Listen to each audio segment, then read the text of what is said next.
Good afternoon. Welcome to NTD Newsroom. I'm Paul Graney. Iran retaliating against the United States for its airstrikes in its nuclear facilities. Explosions could be heard in Qatar, home to a major American airbase. As the fighting intensifies, international leaders are weighing in what NATO says about the U.S. strikes on Iran's nuclear sites. In Paris, Iran's exiled crown prince has called for Ayatollah Khamenei to step down, offering himself as a transitional figure if the regime indeed collapses. Police say the shooter who attacked a Michigan church had attended services there. A security staff member who was wounded is in stable condition. A dangerous heat dome is gripping the East Coast. Nearly 200 million face extreme temperatures through midweek.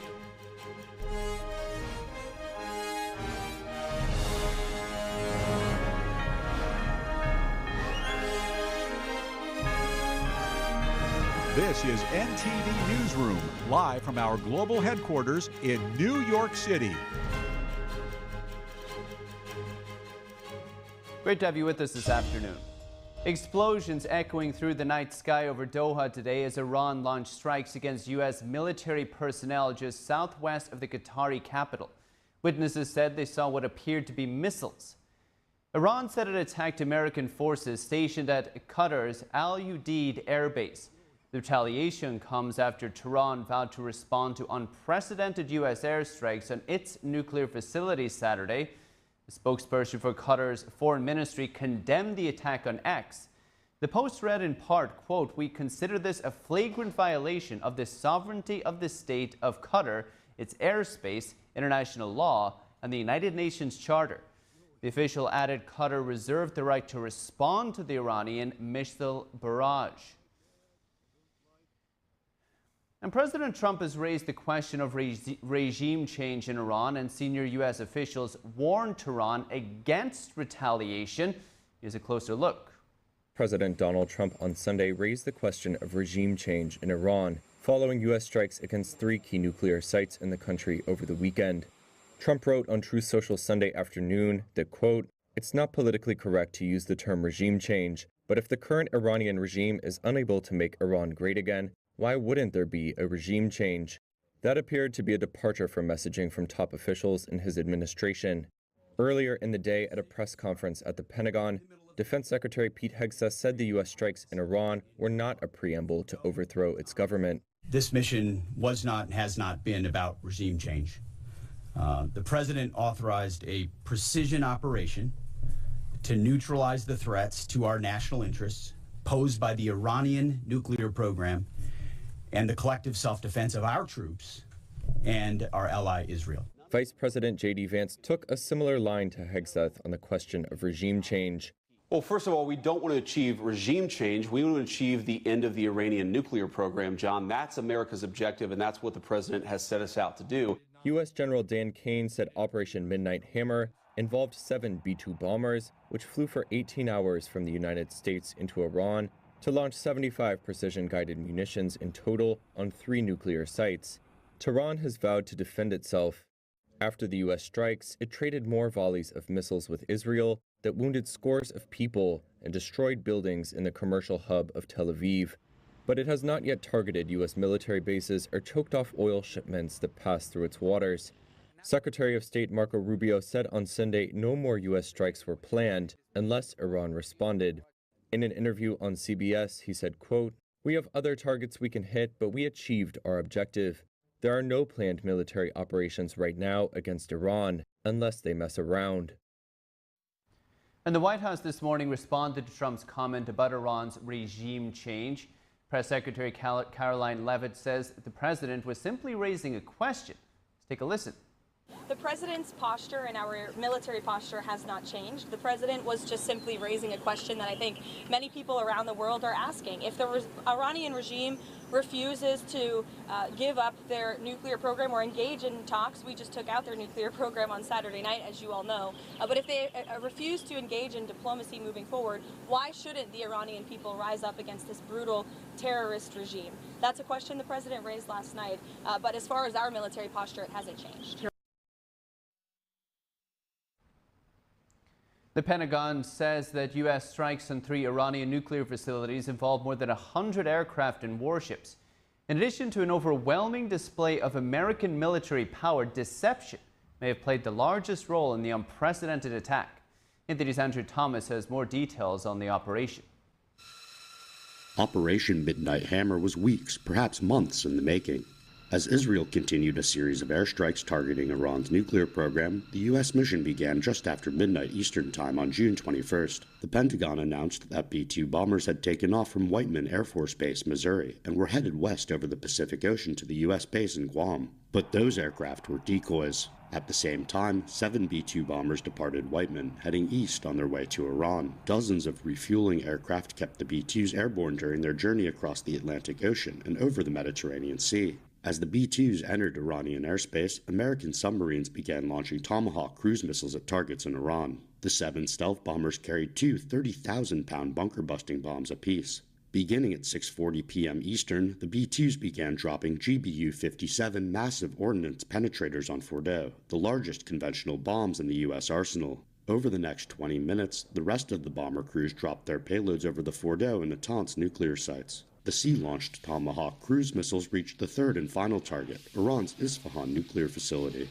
The operation concluded at approximately 7:05 p.m. Eastern, and the B-2 bomber crews exited Iranian airspace at approximately 7:30. Chairman of the Joint Chiefs of Staff, General Dan Kane, said the operation was the longest B-2 bomber mission since 2001. Kane added the flight marked the second longest B-2 mission ever flown and the first operational use of the GBU-57s. Andrew Thomas, NTD News. International reactions continue to come in after the U.S. carried out those strikes on Iran's nuclear sites. European allies suggest they're in support of the attacks. NTD's international correspondent Arian Pasdar has what international leaders are saying. I would not agree that this is against international law, what the U.S. did. NATO chief Mark Rutte on Monday, siding with the U.S. He says U.S. strikes on Iran over the weekend did not violate international law. Let's focus on the essentials here. My biggest fear would be for Iran to own and be able to use and deploy a nuclear weapon.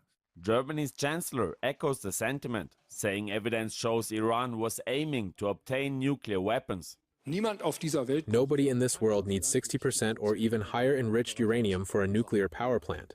Nobody. You can get by with much, much lower enrichment percentages. He also pointed out the fact that Iran's supposedly peaceful facilities are hidden under mountains. The Israeli military, meanwhile, continuing strikes on Iran on Monday. We continue to damage and deny the Iranian regime's ability to launch and produce missiles. At this moment, the Air Force planes are deepening the strikes in the Tehran area, with an emphasis on commanding headquarters of the Revolutionary Guards. He added that Israel is in close coordination with the U.S. Iran's foreign ministry, meanwhile, denies accusations of seeking nuclear weapons. When someone accuses Iran of seeking weapons of mass destruction or pursuing nuclear weapons, it's an extremely serious accusation. Iran's foreign minister is in Moscow on Monday. According to Reuters, the leader of Iran's regime sent a letter to Putin seeking more help from Russia. Arian Pasdar, NTD News. And the exiled Crown Prince of Iran is calling for Iran's supreme leader to resign in favor of a peaceful transition. He himself offered to lead the country once the mullah's regime is gone. NTD's international correspondent David Vivez attended Prince Reza's press conference in Paris. What is next for Iran? Prince Reza Pahlavi, the son of the Shah who fled the country in 1979 after the Iranian Revolution, addressed this question today in Paris at a venue near France's parliament. The prince is viewed by many as a neutral political figure and maybe the most viable alternative to the current regime. Prince Reza Pahlavi stated that, according to information he relies on, the head of Iran's regime is currently preparing to flee the country. He urged Supreme Leader Ayatollah Ali Khamenei to step down. I have a direct message for Ali Khamenei. Step down. And if you do, you will receive a fair trial and due process of law, which is more than you have ever given any Iranian. To other senior regime officials, those of you whose hands are soiled with the blood of the Iranian people, you too will have to face justice. Pahlavi further offered himself to lead the transition if the Islamic Republic were to collapse. He presented a cooperation plan to coordinate with all forces inside and outside the country, including a series of measures to fix the country's economy for the coming years and re-establishment of new relationships with the United States and Europe. I'm stepping in to lead this transition. I don't believe I need a title to play that role. The important thing is to be someone who can galvanize the nation, unite as much as possible the majority of democratically minded secular forces within the opposition and the political spectrum, as I mentioned. But most importantly, how can we, post-collapse, step into that phase of transition, working together, of course, with many elements who are in Iran today, who will be joining us in that effort to make sure that we can stabilize the transition phase. Prince Reza Pahlavi did not specify what he expects regarding a potential U.S. intervention or support for a regime change. He only expressed hopes that Western governments do not give the regime another lifeline or opportunity to persist, warning that the nuclear threat remains active as long as the regime is in place. David Vives, NTD News, Paris. And joining us now to discuss the latest developments in the Middle East is retired Colonel Grant Newsham, Senior Fellow at the Center for Security Policy, and Gerard Filitti, Middle East Affairs Analyst and attorney specializing in national security law and counterterrorism. Gentlemen, thanks for coming on this afternoon. Gerard, now that Iran has retaliated, what can we expect from the United States in response? Well, that's a good question. President Trump made clear that any attempts by Iran to take action against American forces would be met with a response. The question remains what that response will be. Now, it's interesting to note that Iran gave warning to the United States, essentially, that these attacks would happen. It limited the number of missiles and rockets that it used, and this might be seen as an attempt to send a message to the United States that it's not looking to escalate the conflict, but rather to respond in a way that sends the message domestically that it is doing what it needs to do, but to counter American strikes, but not expand the war. So President Trump now has an opportunity. He has two choices. He can either respond in kind, for example, by eliminating the rocket launch sites that were involved in these attacks and military assets in Iran that were involved in these attacks, or he can take this as a sign that Iran might be willing to negotiate and enter some sort of talks to resolve the crisis. That remains to be seen, and we know that President Trump was in a meeting, and we will hear, I'm sure, from the administration soon. Grant, what are you anticipating? I think the Trump administration will give the Iranians a little bit of time to sort of come to the table in a very sort of engaging mode where they want to cut a deal, and that's obvious. If they don't, I would expect to have some military response to this. I think our tradition so far has been to just sit and take it.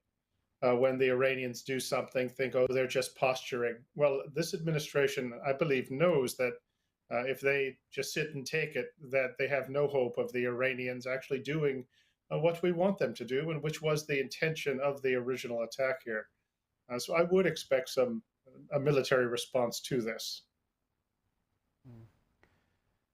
Grant, Qatar has condemned the attack on the airbase and said it successfully intercepted the missiles. How are you reading this attack from Iran?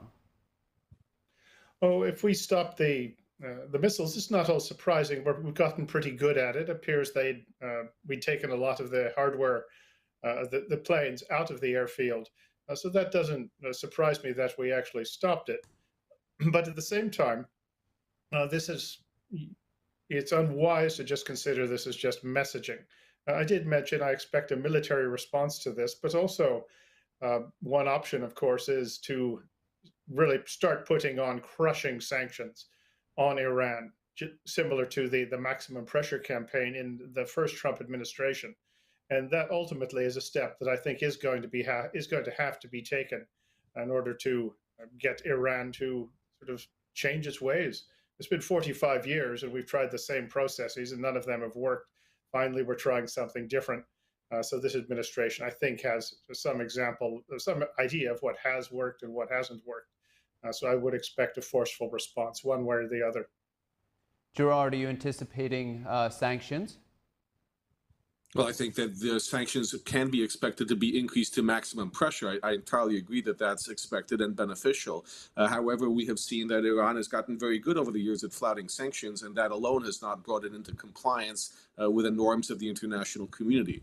I think that what we have seen from the last 3 years especially is that Iran, quite frankly, doesn't care about the pressure that it's under. It will continue developing its nuclear weapons program. It will continue trying to develop ballistic missiles and other technologies to confront the United States, Israel, and the rest of the world. And that absent a regime change or some other substantial change within Iran, this is likely to all be just delaying the problem, kicking the can down the line for later in the Trump administration or for the next administration.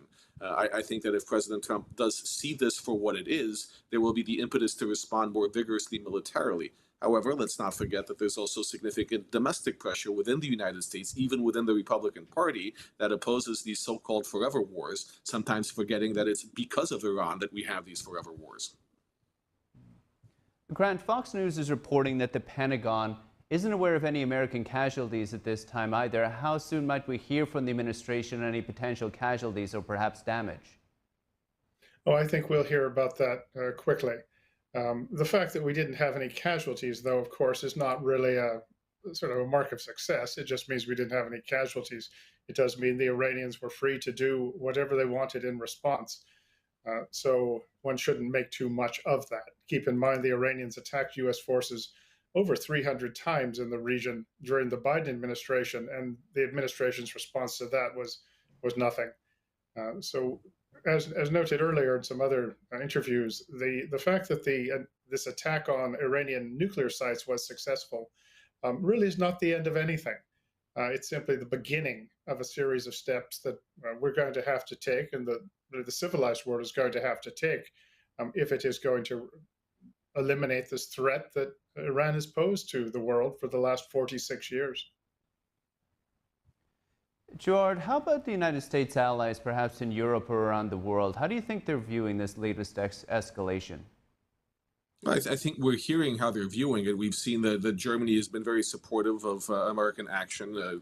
We know that, well, I think at least it's being reported that Britain, France, and Germany all have their forces on higher alert in the area, in the intent to cooperate or assist the United States if it becomes necessary to do so, which for now it has not been. I think that our alliances remain strong. That has not been affected by this conflict. If anything, it is showing the world that since Donald Trump is committed to acting on what he says is vital American national security interests, that sends a message to our allies that they need to step up and uphold their alliances. So we expect to see this military cooperation, if necessary, with France, with the United Kingdom, with Germany, and with other nations. That is something that is unbroken and has not been broken by many attempts by Iran to do so. Grant, the president floated the idea of regime change in a post over the weekend. Obviously, the United States perhaps anticipated Iran would retaliate to their attack on their nuclear sites over the weekend. How interested in regime change is the current administration? Well, I think nobody wants to talk about it much publicly, although Mr. Trump, as usual, is saying what everybody else is thinking. If you want to transform Iran, I don't think the current people that are in power are going to be the ones to do it. Ultimately, it is going to require sort of a different set of people in Iran running the show. As I said, you've got 45 years and nearly half a century of empirical evidence to suggest how able or willing they are to change. And I don't think there's much evidence of that. So it is going to require, ultimately, Iran, probably with some help from outside, the Iranian people, with some help from outside to sort of make the change here. And this is not impossible at all. You know, one does recall the Green Revolution back in 2009, 2010, when Iranians were in the streets protesting an obviously stolen election. And they had some momentum to it. At that time, maybe with a little even verbal push from the United States, it might have had some success. Instead, we said nothing. The Obama administration said nothing. And you even had one prominent foreign affairs official, I won't say his name because he recently passed on, saying that Iran was in fact a democracy. So we had our chance and we didn't take it, but also the Iranian people themselves. to suggest that the best they can do, the best they want, is this current regime, I think that's a bit much. So regime change ultimately is going to be necessary, in my opinion. But as I said, nobody much wants to talk about it. But if we want to get the results we expect, that's going to be needed.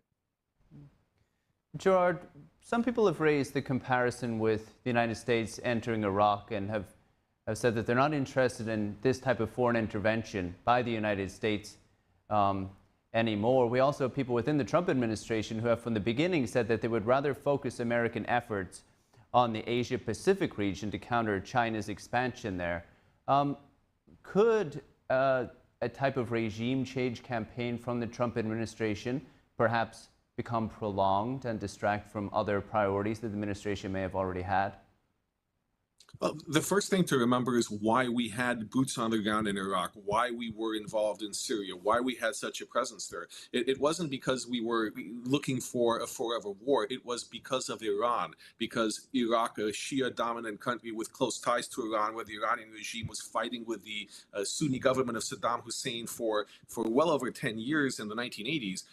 We wanted to make sure that Iran didn't simply walk in and annex Iraq. Same with Syria. We wanted to keep Iran at bay. This is why we had so many casualties. This is why we expended so much effort in Iraq and Syria and in other countries in the Middle East to prevent Iran from just taking over more and more real estate and enslaving more and more people with radical ideology and causing more death and destruction. So ultimately, if we're looking at a regime change in Iran, whether we're not looking at a prolonged conflict, we're not looking at a forever war, we are looking at the end of these destabilizing wars in the Middle East, because essentially we would be taking on, or we would be helping the Iranian people take down the regime that's been responsible for all this. Now, can America do that and be occupied or focused on Asia? Absolutely. It's balancing resources, it's balancing priorities, and again, it's committing to the people of Iran that we will help them if they help themselves. It's not pledging U.S. soldiers to go in and remove the current government of Iran. Grant, we've been speaking with yourself and Gerard about the Middle East now for a number of years, beginning with the Hamas's attack on Israel. Now, after this attack today by Iran, we see Qatar coming out and saying they condemn the attack and they reserve their own right to retaliate, adding to what is already a tinderbox in the Middle East. How do you see Iran's neighbors responding to this, and what does it mean for the Middle East more broadly? Well, I think if you've got Qatar complaining about what Iran's doing, that you've probably gone a bit too far, given Qatar's connections with Iran, its support for Hamas for a number of years. It's sort of a tainted country, to put it nicely, when it comes to dealing with Iran. But I think most of the countries in the region are glad that the Americans have hammered the Iranians with the Israelis in on the mix.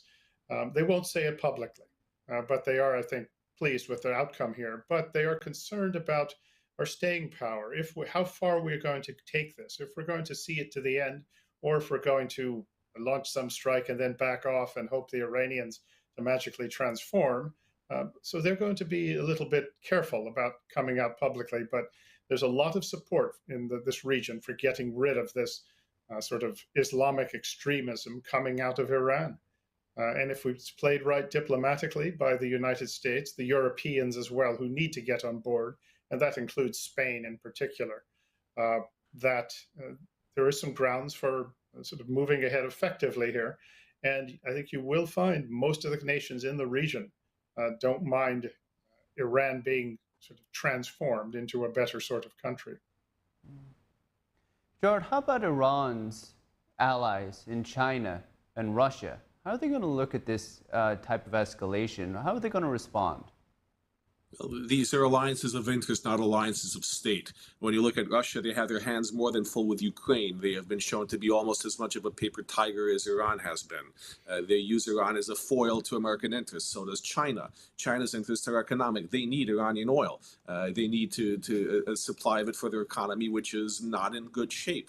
They're not looking to to become a disruptive force in the region, because it will end up costing them more than they're likely to gain from it. If anything, China has more to gain from an Iran that is free of its current regime and can sell more oil on the open market, because most of China's consumption comes from black market sales, still Iranian, but it would make it cheaper for China.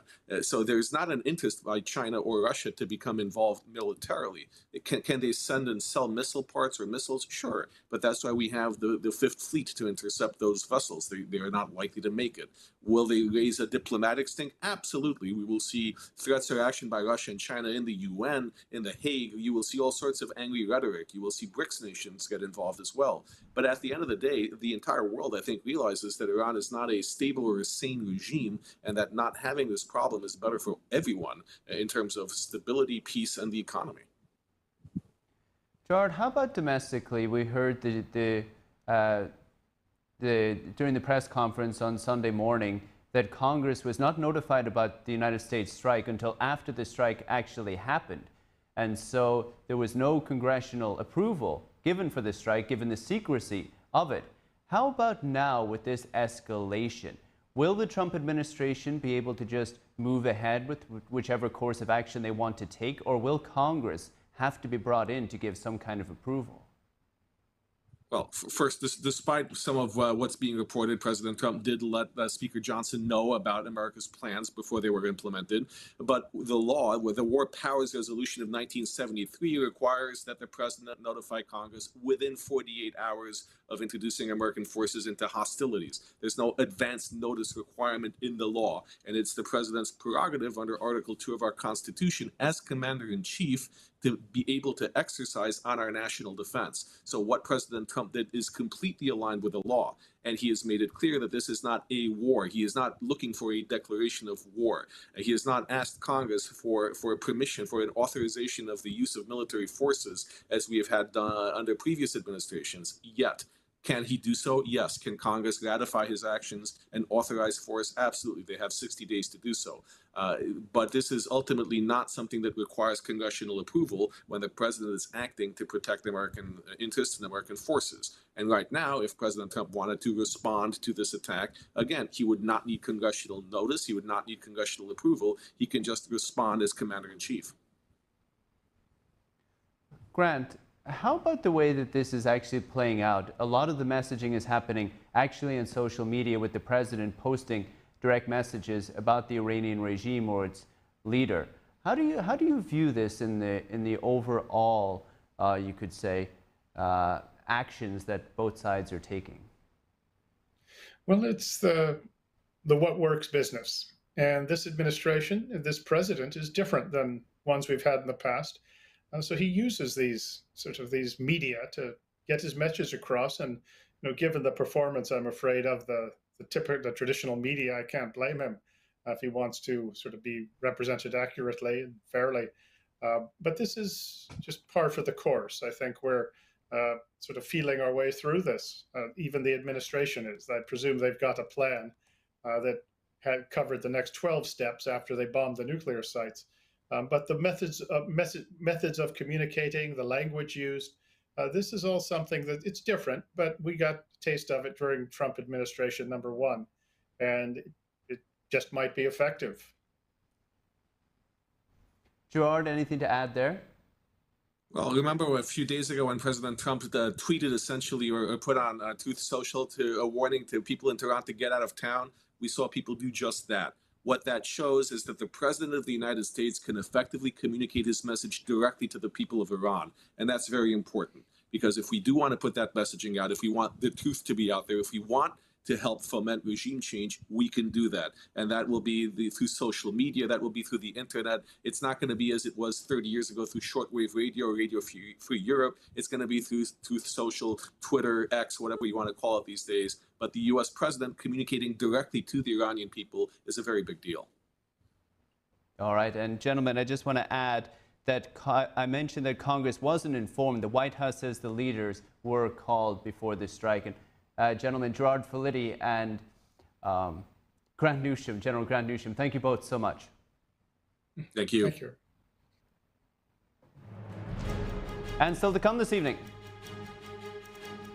The Los Angeles County Sheriff's Department catches heat over a post calling the U.S. bombings of nuclear sites in Iran a tragic event and offering condolences. We have that and more after the break.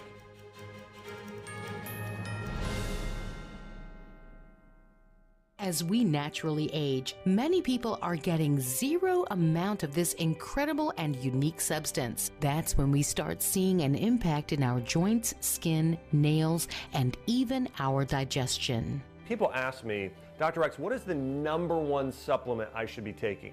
My answer is multi-collagen protein. People's reactions to me, people were like, what are you doing? What is going on? You look amazing. You have a glow about you. What makes Ancient Nutrition Multi-Collagen stand out from other brands? 10 types of collagen. It's grass-fed, pasture-raised with vitamin C and probiotics. It's proven to reduce joint discomfort rapidly, continuously, and persistently. It improves the appearance of crow's feet after 4 weeks and improves skin tone after 8 weeks. And it promotes hair thickness, growth, and a reduction in hair breakage. It has transformed everything from my hair. Like, my hair was starting to kind of just, come out, and I don't have that anymore. My skin feels amazing. Call the number on your screen and find out how to get a free bottle when you order, plus free shipping and our 30-day money-back guarantee. And as a bonus, we will include Dr. Josh Axe and Jordan Rubin's revolutionary book, Multi-Collagen Makeover, free with your order, plus free shipping and free returns. I have implicit trust in Dr. Axe because the plan worked. I'm living proof of it. This is the collagen protein that is backed by clinical studies. It's what my family uses, it's what I use, and I know you're going to benefit in a big way as well. Love the results or get your money back. This special TV offer is not available in stores. Call the number on your screen or go online now.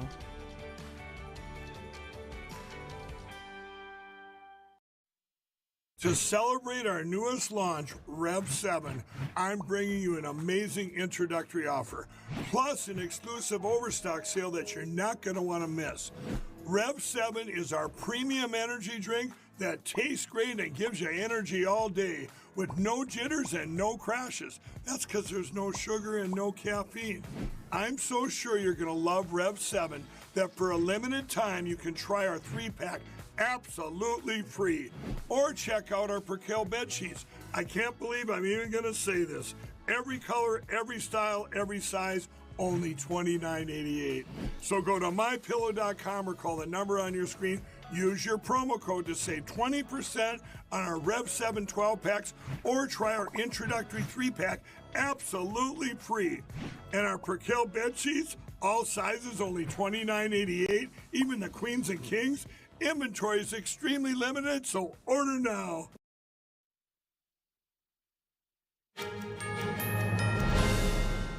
Welcome back. Pakistan has nominated President Trump for the Nobel Peace Prize.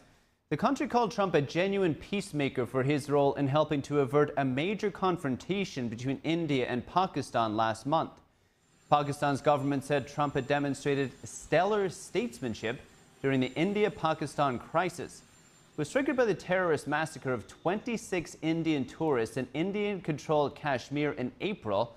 India blamed Pakistan for supporting the attackers, but both nuclear-armed nations agreed to the terms of a U.S.-mediated ceasefire on May 10th.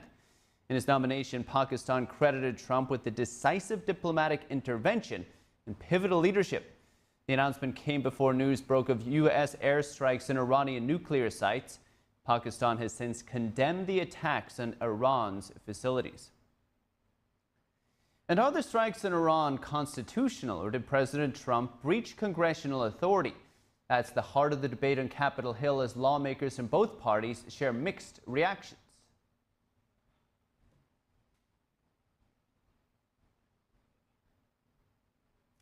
And the U.S. is on alert after airstrikes in Iran's nuclear facilities. Federal agencies are warning of potential retaliation. Here's the latest.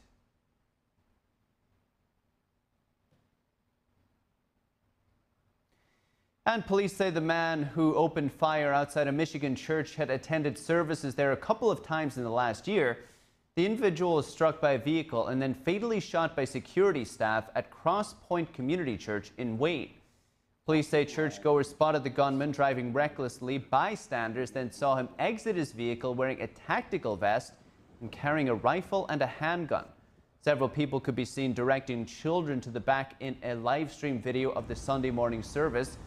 One member of the security team was shot in the leg and was listed in stable condition. The gunman has been identified as Brian Anthony Browning. The Wayne Police Department said the 31-year-old did not have any previous contacts with local police or criminal history. Investigators have not ruled out the possibility that Browning may have been experiencing a mental health episode. And Americans looking to stretch their budgets are using buy now, pay later options for everything from groceries to cruises. But soon, choosing the buy now, pay later option could affect credit scores. FICO, the company that developed the most widely used U.S. credit score, has plans for a new credit score model. It factors in buy now, pay later loan data to evaluate credit worthiness.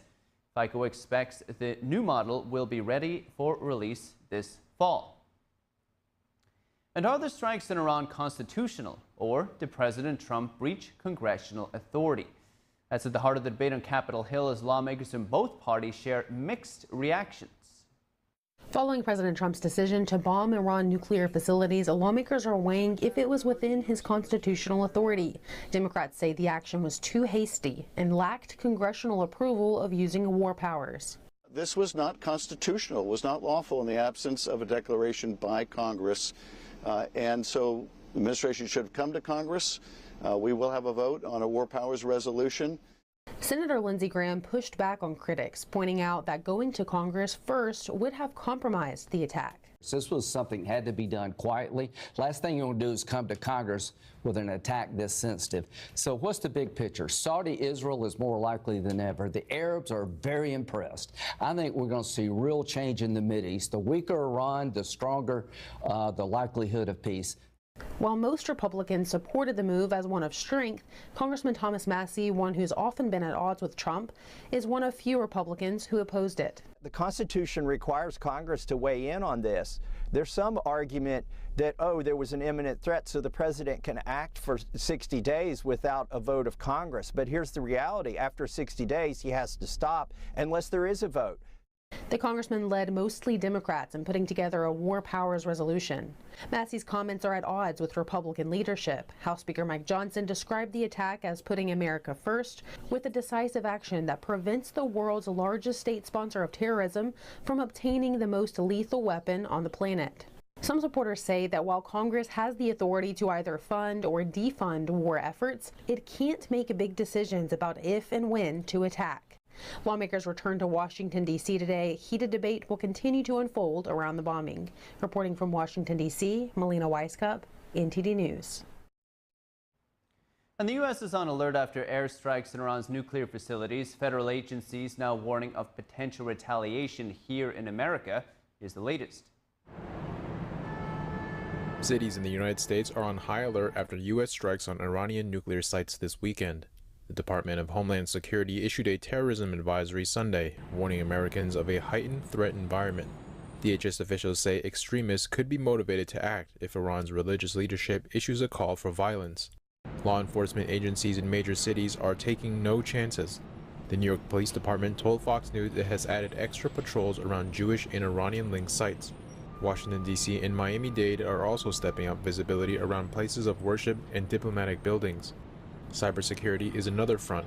The Department of Homeland Security warns that low-level attacks by pro-Iran hackers are likely, and the State Department is warning Americans abroad to be cautious.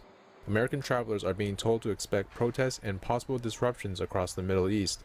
Meanwhile, oil markets are on edge as Iran's parliament voted to shut down the Strait of Hormuz, one of the world's most critical shipping lanes.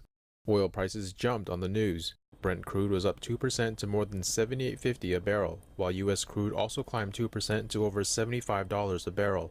Iran's decision still needs approval from the country's Supreme Council, but the threat alone is rattling markets and prompting international concern.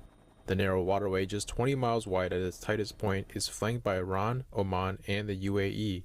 Iran depends on the strait for its own oil exports, particularly to China, a fact that analysts say may make a full shutdown unlikely.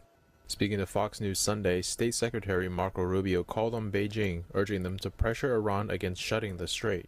Well, I encourage the Chinese government in Beijing to call them about that because they heavily depend on the Straits of Hormuz for their oil.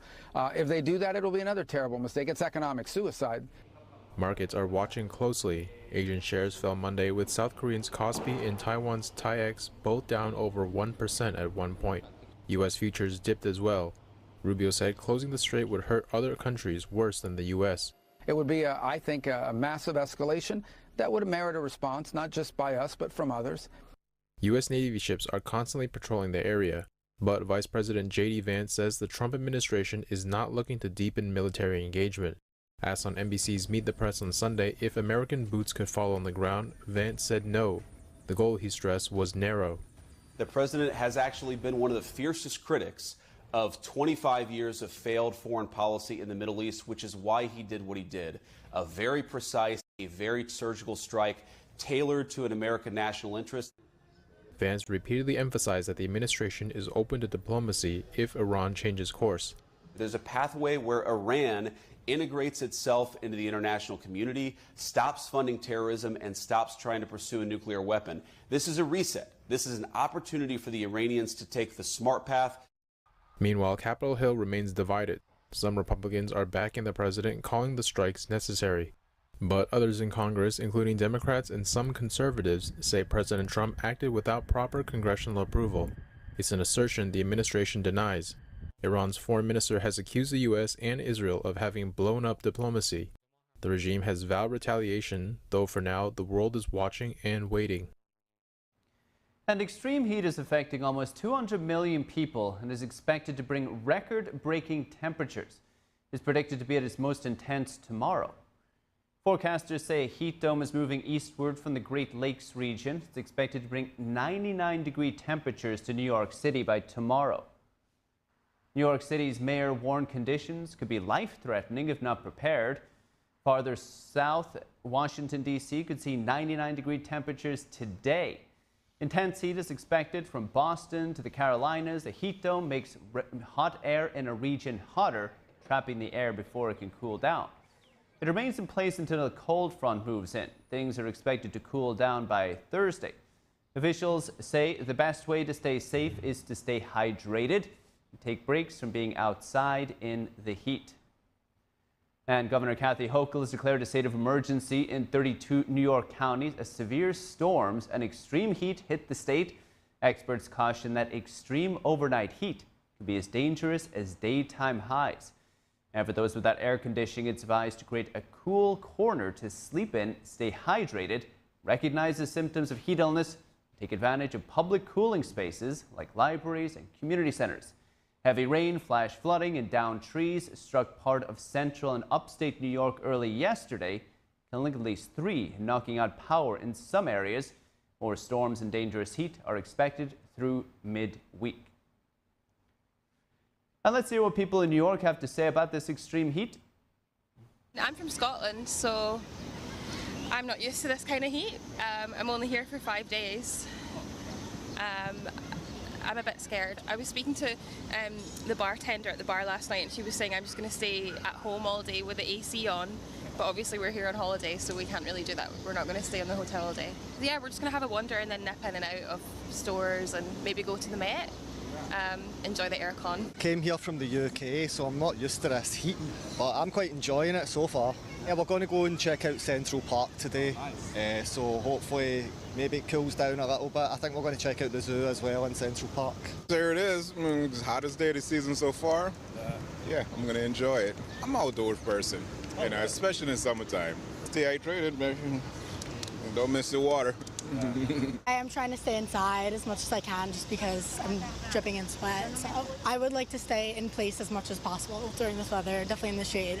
Stay inside as much as you can, but if you have to go outside, bring a water bottle, wear light clothing because it does get insanely hot, especially in the city. I grew up in Florida, so I'm used to the hot weather. But I don't mind going out, as long as you're careful, drink a lot of water, and careful what you do.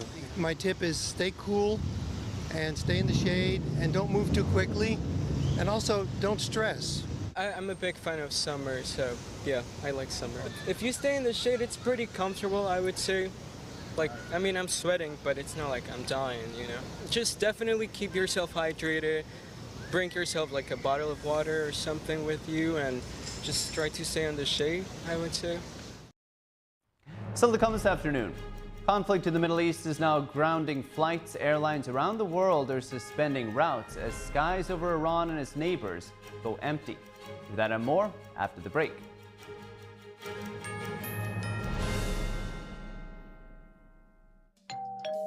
Hi, I'm Ty Pennington, here for Choice Home Warranty. They protect my home from expensive repairs, and they can do the same for you. No matter if it's your refrigerator, plumbing, or more than 20 other home systems and appliances, Choice Home Warranty has saved millions of homeowners a whole lot of money. For a low monthly fee, you get their nationwide network of trusted local technicians with plans that cover repairs and replacements done quickly and the right way. No more headaches searching for technicians. No more budget-breaking chaos. Just a peace of mind of having Choice Home Warranty at your service. Call Choice Home Warranty now and save big with their special offer of your first month free and free limited roof coverage. Call now. Call Choice Home Warranty for your free personalized quote and to get your first month free. Call in the next 5 minutes, and as our special offer, you'll receive free limited roof coverage. Call now to lock in your rate and save big. Call 800-210-6422. 800-210-6422. What if kids in America didn't have to go to bed hungry tonight? What if our moms, dads, and grandparents could put healthy food on the table every day to help us grow strong? What if all of our friends and neighbors had fresh food too, and there was no hunger at all in America? And what if there was a way today for you to help? Call now or go online to helpfeedingamerica.org and give $19 a month, just 63 cents a day. So many of us don't have enough food to eat, but your monthly gift means families across the country and in your community can fill plates with food. Kids can get healthy meals year-round, even when school's out, and our neighbors can have fresh food. Food that moms, dads, entire families need to thrive. But right now, more people are facing hunger. Feeding America works from coast to coast with partner food banks, food pantries, and meal programs. It takes all of us to make that happen. Will you help too? Please call the number on your screen or go online to helpfeedingamerica.org and give just $19 a month. And we'll send you this free canvas grocery bag. It's our way of saying thank you for helping to end hunger for our neighbors. Because no kid, no mom or dad, nobody should go hungry in America. Nobody. So what if today was the day you could help nourish futures for our friends, our families, for all of us? Ending hunger is possible. What if we end it together? Call or give online today at helpfeedingamerica.org and your gift can be doubled. Thank you.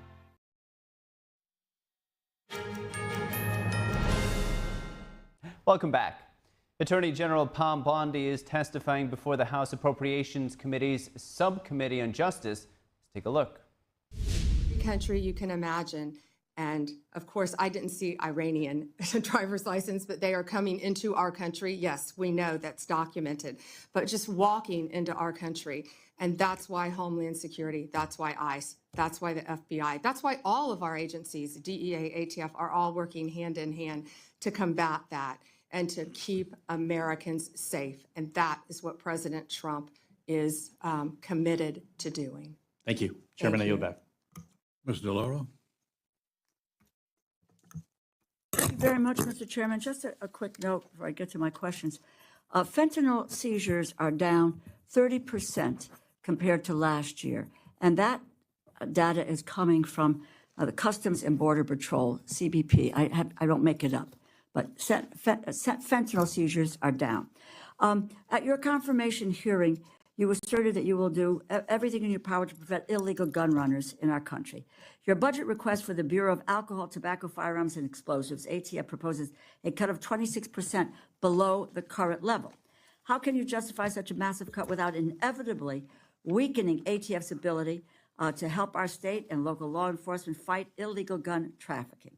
How many ATF law enforcement officers and industry operations investigators do you anticipate will be lost to attrition as a result of this funding reduction you're proposing? So, I'm a prosecutor, and I believe in keeping America safe, making America safe. First, what we're doing is ATF is going to be brought over with DEA. Everyone knows, everyone sitting up here, guns and drugs go together. They go together. We're going to make it more efficient. What I will tell you will not be happening is ATF agents will not be knocking on the doors of legal gun owners in the middle of the night asking them about their guns. They're going to be out on the streets. If I can finish, they're going to be out on the streets. I have three No, minutes. you asked me a question. I did, and you asked me a question. And you and I'm haven't gonna answered answer my it. question. So they're going to be out on the streets working You haven't hand in hand answered my with question. DEA You to haven't violate. answered. Mr. Chairman, I'd like an answer to my question. And the question is not being answered. How many ATF law enforcement officers and industry operations investigators do you anticipate will be lost to attrition as a result of the funding reduction you are proposing? You are proposing a 26% cut to ATF for fiscal year 2026, as well as a 4.4% cut to DEA. So you're going to merge the two agencies together, and then you're going to shortchange their resources, so neither one of them will be able to do the job that they have been designed to do. You've got a 34% cut to the high-intensity drug trafficking areas program, no dedicated money at all for the Organized Crime Drug Enforcement Task Force. So, my view, it's fair to say that the Trump administration proposal shortchanges federal efforts to stop illegal gun trafficking and federal efforts to stop the flow of dangerous illegal drugs like fentanyl. As I was attempting to answer your question very calmly, unlike you, Excuse me, Madam Attorney General. Answer yes or no. Tell me what the numbers are. I don't want to hear all of your filibuster about this. Go ahead, please. Tell us the numbers. So we are reorganizing. ATF agents want to be out on the street. Okay, let me answer the DEA question for you. I'm going to answer it for you. Page. Mr. Chairman, you give me a certain amount of time, and I have a high respect for you, but I don't have to listen, nor do my colleagues have to listen to a filibuster when it's a simple question. But I have an answer to your question. It's page 146 of the department's fiscal year 2026 budget, and the performance summary explicitly says, and let me quote, ATF will eliminate 541 industry operation investigators, reducing ATF's capacity to regulate the firearms and explosive industries by approximately 40% in fiscal year 2026. ATF will perform fewer regulatory inspections. And the department summary goes on to say, and let me quote, ATF anticipates a reduction of approximately 284 support personnel and 186 agents based on historical attrition patterns, and these personnel cuts will impact ATF across various functions, unquote. If the capacity to regulate firearms industry is reduced by 40%, if you are losing 186 ATF law enforcement agents, on top of that, it is clear the direction you are headed with this budget. And that's what it is, isn't it? The proposal will weaken our ability to stop gun trafficking, and it will greatly reduce ATF support for state and local law enforcement that helps them prevent and solve violent crimes. It's a bad proposal. Do you want to hear my answer in 3 seconds?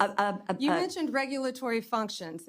We will not be having ATF agents go to the doors of gun owners in the middle of the night asking them about their guns, period. They will be out on the streets with DEA, guns and drugs. How many are gone? It will be attrition. We are not firing agents. They will be working. How many with have taken CEA. attrition? Can I tell you that they all want to be on the streets? They want to be doing their jobs. They want to be. But you're getting them guns. off the streets. They want. You're getting them off. We're putting them on the streets. And they want to be working with. You are getting them off the streets. There is no clear. And Mr. Chairman, I yield back my time. I yield back my time. Let's get some answers here.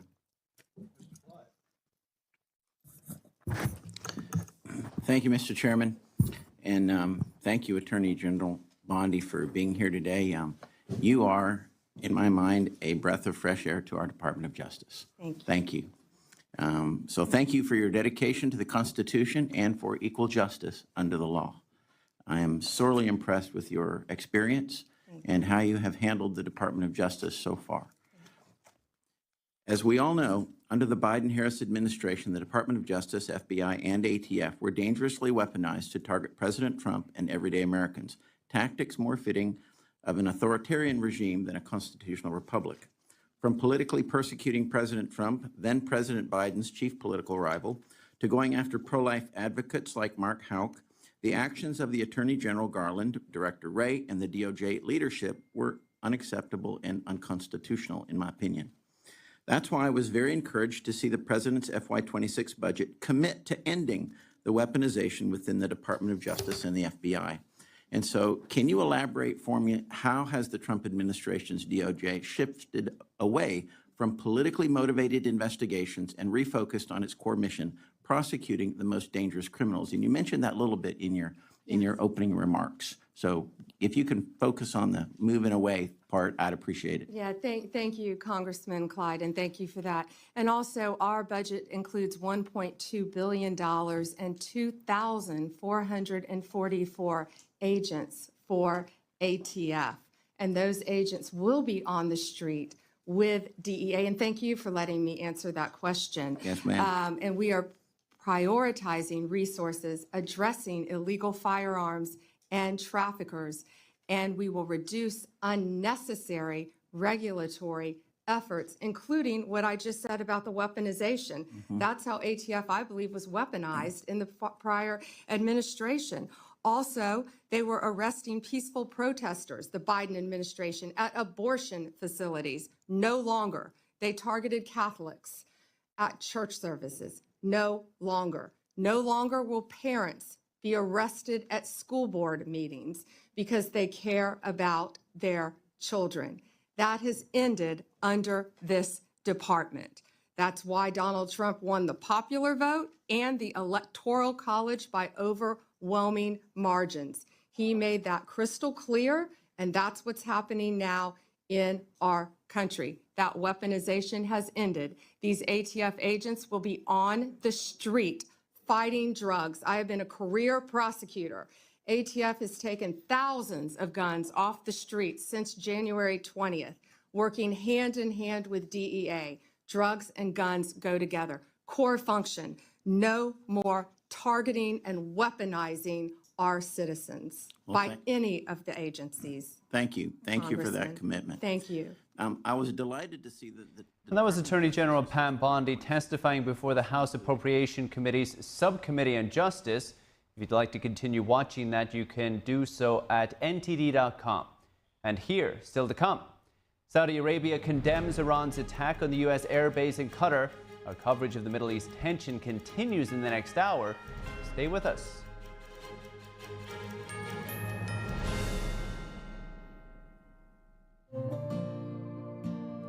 Imagine a coffee that cares for your health. Expertly fermented with a 50-enzyme complex to enhance flavor and remove bitterness. Small batch roasted to a decadent medium dark, resulting in a brew that is gentle on digestion, low acid, and up to 90% less caffeine than regular coffee.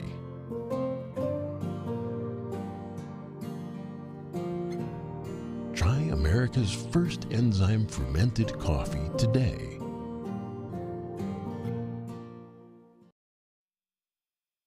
When it comes to disasters and emergencies, it's not a matter of if, but when. I'm relying on luck, but who knows if it'll be on my side. Let's prepare so we all have a better story to tell. Take control at ready.gov/olderadults. To celebrate our newest launch, Rev 7, I'm bringing you an amazing introductory offer, plus an exclusive overstock sale that you're not going to want to miss. Rev 7 is our premium energy drink that tastes great and gives you energy all day with no jitters and no crashes. That's because there's no sugar and no caffeine. I'm so sure you're going to love Rev 7 that for a limited time you can try our 3-pack absolutely free. Or check out our Percale bed sheets. I can't believe I'm even going to say this. Every color, every style, every size, only $29.88. So go